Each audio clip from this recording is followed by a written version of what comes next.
Karima, s'il vous plaît.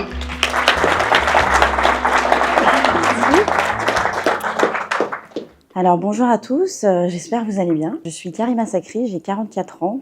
J'habite sur Lyon. Et aujourd'hui, donc, nous allons aborder le sujet de la location courte durée avec une approche qui va être basée sur 3 axes. Donc la stratégie, le marketing et la performance. Alors pourquoi est-ce si important aujourd'hui d'optimiser son écosystème en location courte durée? Eh ben, c'est tout simplement parce que le marché a littéralement explosé ces dernières années. Comme on peut voir sur ce graphique, on est passé en 2018 de 500 000 offres de location saisonnière en France à fin 2024 à plus d'1 million d'offres de location saisonnière. Ça a donc plus de doublé en à peine 6 ans. Donc cette vision 360 degrés que j'ai appliquée durant mon parcours, j'ai décidé de l'illustrer aujourd'hui par cette mind map, donc qui va montrer les 4 piliers fondamentaux pour avoir un écosystème qui soit optimisé. Donc ça va commencer par l'offre d'hébergement qui est votre logement que vous allez mettre à la location, l'annonce que vous allez mettre sur les plateformes de réservation, la visibilité pour être vue par un maximum de personnes et l'automatisation qui va vous permettre de gagner un maximum de temps dans l'exploitation de votre location. Alors on va commencer par l'offre d'hébergement, donc le logement que vous allez mettre à la location. Donc ça va passer par la décoration qui va devoir être vraiment impactante. Le but ça va être de se démarquer de la concurrence. Donc il va falloir vraiment provoquer cet effet waouh lorsque le voyageur va rentrer dans votre logement. Il va se dire effectivement il est différent des autres logements que j'ai vus sur les plateformes. Donc on peut également partir, comme le disait Kevin ce matin, sur des logements, une stratégie de logement atypique. Ça c'est clair que ça va faire vraiment la différence pour se démarquer de la concurrence. Il va falloir penser également à mettre en place une décoration qui soit fonctionnelle. Je pense notamment au rangement. Donc effectivement, c'est un investissement de départ. Mais vous, en tant qu'investisseur, je pense que vous aurez compris que l'investissement ça sera vite rentabilisé. Car effectivement, vous pourrez louer beaucoup plus cher ces logements-là. Donc voilà pour ce qui en est de la décoration. Un autre élément, ça va être les équipements. Donc partir sur des équipements bien sûr de qualité. On sait qu'en location courte durée, les voyageurs, on va avoir des voyageurs qui vont être plutôt soigneux et d'autres beaucoup moins soigneux. Donc si on ne veut pas être dérangé à devoir changer les équipements toutes les semaines, vraiment ne pas lésiner sur la qualité des équipements. On peut noter parmi des équipements qui sont à haute valeur ajoutée un vidéoprojecteur qui pourrait remplacer la télé et également une petite chose toute bête, une petite machine à popcorn, ça fait également son effet. On a l'extracteur aussi. Donc on va avoir ensuite tout ce qui est service proposé aux voyageurs. Donc ça aussi, ça va être très important. L'accueil des voyageurs. Donc un voyageur qui va rentrer chez vous et qui va trouver sur la table un petit panier d'accueil avec des spécialités locales sera vraiment touché par cette attention. Pensez également aux produits de première nécessité tels que du thé, du sucre, du café, des condiments. Donc ensuite, on va avoir des services de confort. Donc on pense notamment au parking. Ça, c'est une réelle plus-value, surtout si vous avez un logement qui se trouve en centre-ville. Ensuite, on peut penser au Wi-Fi haut débit pour les professionnels. Ça va être vraiment très très important de l'installer dans votre logement. Et puis, on va avoir tout ce qui est chaîne de streaming, comme Netflix par exemple. Sachez également que ces 3 éléments-là sont des filtres vraiment très utilisés par les voyageurs. On peut penser également à faire des partenariats avec des acteurs locaux, comme des guides touristiques, des cavistes, des taxis aussi également, pour qu'ils assurent des transferts aéroports jusqu'à votre logement. Donc voilà pour ce qui en est de l'offre d'hébergement, et ça va donc être le combiné de ces 3 éléments, décoration, équipement et service, qui va faire en sorte que votre logement va monter en standing et va vraiment se démarquer de la concurrence. Et donc c'est là qu'intervient le second pilier, c'est celui de l'annonce. Donc ça va être la partie marketing de cette session. L'annonce, ça va être la vitrine en fait de votre logement à ne surtout pas négliger. Donc il y a notamment les photos qui représentent 80% de la prise de décision des voyageurs, le titre et la description qui vont rassurer le voyageur et le convaincre de réserver chez vous, et le prix qui également ne va pas être négligeable et qu'il va falloir fixer au plus juste. Donc on va avoir en premier lieu une annonce standard qu'on voit régulièrement sur Airbnb, ensuite une belle annonce et après une annonce optimisée. Alors pour commencer avec les photos, donc les photos, comme je vous disais, c'est 80% de la prise de décision. Donc ça va être hyper important d'avoir des photos de qualité. Ensuite, il va y avoir la mise en scène qu'on va mettre en place avant la prise des photos. Donc qui va être importante également afin de projeter le voyageur dans votre logement. Donc ce qui va être intéressant également, c'est de dresser une petite table avec des viennoiseries et des jus de fruits pour mettre un petit peu de couleur. Et puis, pourquoi pas mettre un petit ordinateur portable posé sur le bureau pour que vraiment le voyageur soit en immersion dans votre logement sans même y avoir mis encore les pieds. Et ça va être vraiment votre travail de faire ressortir cette photo d'accroche hyper importante. Donc lorsque le voyageur aura été séduit par votre photo d'accroche, il va cliquer sur votre annonce et il atterrira ensuite sur 4 autres photos de votre logement. L'idée, c'est que le voyageur, lorsqu'il va cliquer sur votre annonce, en un clic, puisse voir l'ensemble de votre logement. Donc il va falloir vraiment aller à l'essentiel dès le départ. Donc après avoir mis des photos de votre logement, vous pouvez également mettre un plan 3D afin que la projection du voyageur soit vraiment optimale et puisse vraiment être en immersion totale dans votre logement. Et puis vous finirez également par des photos de centres d'intérêt à proximité du logement. Voilà pour ce qui en est des photos. Donc on va passer sur le titre. Donc le titre et après la description vont eux aussi être des critères qui vont être très importants et qui peuvent être optimisés. Sachez que sur Airbnb, nous sommes limités à 50 caractères seulement. Donc il va falloir vraiment être très concis et accrocheur. Donc ce qu'il va falloir mettre dans le titre, ça va être les points forts du logement. Donc si vous avez une vue mer ou une piscine ou un jacuzzi, ça va être très important de le mettre. Et également la cible que vous allez viser. Ce sont des couples, des professionnels ou des groupes. Pour la description, on va réutiliser les mêmes critères, donc en utilisant donc les points forts du logement et la cible qu'on vise. Et on va mettre ces éléments-là dans une description que vous aurez imaginée pour décrire votre logement de manière assez romancée afin que le voyageur puisse se projeter dans votre logement comme s'il y était. Donc voilà pour ce qui en est de la description. Donc également, il y aura une deuxième partie au niveau de la description sur Airbnb qui devra être vraiment très bien structurée. Il va falloir bien aérer sa description et pourquoi pas la structurer en mettant par exemple en premier lieu votre logement avec ses équipements et ses services. Par la suite, les points d'intérêt à proximité et finir pourquoi pas par les transports à proximité. S'il y a une gare, un aéroport ou des transports en commun, de bien les mentionner également afin que tous ces éléments-là puissent rassurer le voyageur et vraiment le conforter dans son idée de venir réserver chez vous. Donc le dernier levier pour une annonce optimisée, ça va être le prix qui va être extrêmement important. Le but du prix, ça va être de maximiser le ratio entre le taux d'occupation et les revenus générés. Donc si vous avez une offre d'hébergement qui est qualitative et une annonce qui est optimisée, si vous n'arrivez pas à remplir votre calendrier, c'est très certainement parce que votre prix est trop élevé. Et il va également être important d'utiliser une stratégie de prix dynamique afin de faire varier vos prix. Donc les prix, on va les faire varier en fonction du jour de la semaine. Si c'est en semaine ou en week-end, on n'aura pas les mêmes prix. En fonction des saisons, si on est en basse, moyenne ou haute saison, ce ne sera pas les mêmes prix. En fonction de la durée de séjour, si c'est un séjour d'une nuit, d'une semaine ou d'un mois, pareil. Et également en fonction des événements dans votre ville, on n'appliquera pas les mêmes prix. Il existe des outils qui permettent justement de mettre en place ces stratégies-là et on peut nommer notamment Price Labs et Beyond qui vous permettent justement grâce à leurs algorithmes de faire varier vos prix en fonction des événements dans votre ville. Ensuite, il va y avoir un outil extrêmement puissant. Ça va être les promotions que les plateformes de réservation mettent à notre disposition. Comme on peut le voir sur cette slide, en fait, avec une promotion d'au moins 10%, vous allez obtenir un prix barré. Donc ça, pour revenir sur la psychologie du voyageur, là, lorsqu'il va avoir un prix barré, ça va être la bonne affaire. Ensuite, avec une réduction de plus de 15%, vous aurez un prix barré, également un label qui indiquera que votre prix a baissé. Donc ce label-là va également attirer l'attention du voyageur sur votre annonce. Avec une réduction supérieure à 20%, on aura non seulement un prix barré, le label, mais également un email marketing qui sera envoyé au voyageur qui aura cliqué sur votre annonce mais qui n'aura pas encore réservé et qui lui rappellera que vous avez appliqué une forte promotion. Donc si on en revient sur notre première slide, on avait donc identifié l'annonce qui était la mieux optimisée. Donc à présent, on se rend effectivement compte que la photo d'accroche est la plus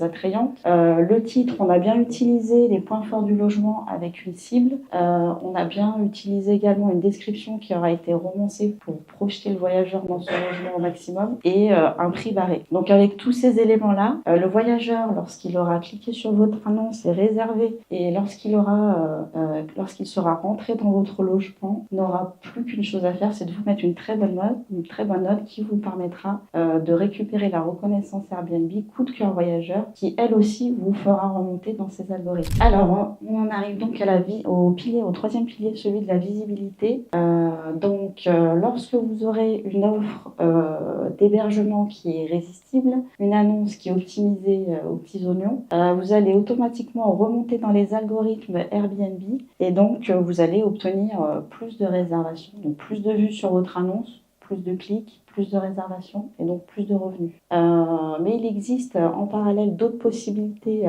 hormis Airbnb pour se faire voir par d'autres voyageurs. C'est ce qu'on va voir dans le troisième pilier de la visibilité. Donc Airbnb est la plateforme de réservation la plus utilisée dans le monde, mais d'après ces statistiques, elle ne l'est pas en Europe et en France. C'est en réalité Booking qui est la première plateforme de réservation. Donc il va être indispensable de se mettre sur ces deux plateformes afin de capter un maximum de voyageurs. Je vous ai mis un exemple d'une sous-loueuse que j'ai accompagnée récemment. Et j'ai regardé un petit peu, j'ai fait une simulation sur Airbnb. Elle a un logement qui se trouve sur Melun, qu'elle a mis sur Airbnb, capacité de voyageurs de 6 voyageurs. Son annonce était en fait noyée dans plus de 1000 annonces. Lorsque j'ai fait exactement la même simulation sur Booking pour les mêmes dates et au même moment, il n'y en avait que 14. Donc c'est là où vous voyez la puissance en fait de se mettre également sur Booking en plus de Airbnb. Donc vous avez la possibilité également de vous mettre sur d'autres plateformes de réservation. Il en existe plusieurs. Je pense notamment à la plateforme de prédilection Agoda pour les Asiatiques. Si jamais vous avez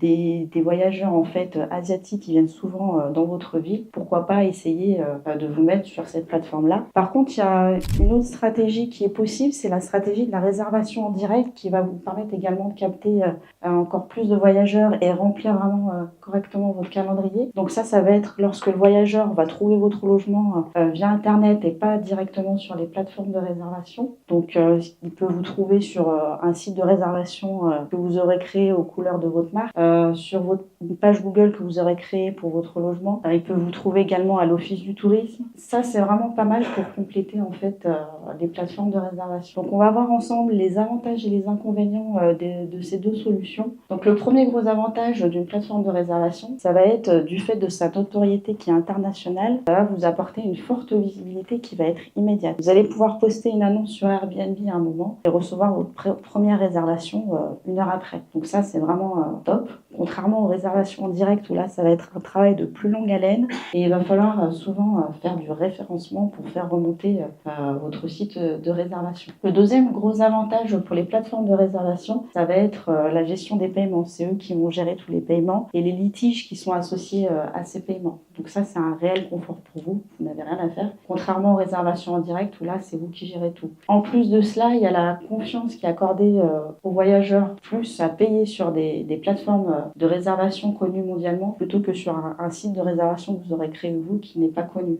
Pour passer sur les inconvénients des plateformes de réservation, le premier gros inconvénient, ça va être le fait qu'ils prennent de fortes commissions pour faire la pub pour votre logement. Ça peut aller entre 15 et 20%. Et ça, c'est justement le contraire avec les réservations en direct. Il n'y a pas de commission, vous gérez tout ça. Et donc, 100% des revenus dans votre poche. Le deuxième inconvénient des plateformes de réservation, comme on l'a vu tout à l'heure, on a une très forte concurrence. Donc, d'autant plus si on n'applique pas les techniques qu'on a vues juste avant, il est très difficile de ressortir de la masse. Et donc, ce problème-là, on l'a moins en réservation en direct. Et pour en finir avec les inconvénients des plateformes de réservation, ça va être cette dépendance à leurs algorithmes qui va être une vraie contrainte. On peut notamment penser à la tyrannie Airbnb avec leur système de notation. Il suffit que vous ayez un 3 sur 5 3 fois d'affilée pour que la plateforme décide de suspendre votre annonce, voire même bloquer votre compte. D'où justement ma conclusion sur ce pilier de la visibilité, c'est qu'il va être très bien dans un premier temps donc de se mettre sur les plateformes de réservation pour mettre son logement devant le plus de voyageurs possible, de bien penser à varier ses canaux de réservation, donc en se mettant sur Airbnb et à minima sur Booking, et pourquoi pas dans un second temps en fait adopter une stratégie de réservation en direct pour vraiment être vu par un maximum de voyageurs. Oui. On peut également, dans la description de l'annonce sur Airbnb, voilà, c'est vrai.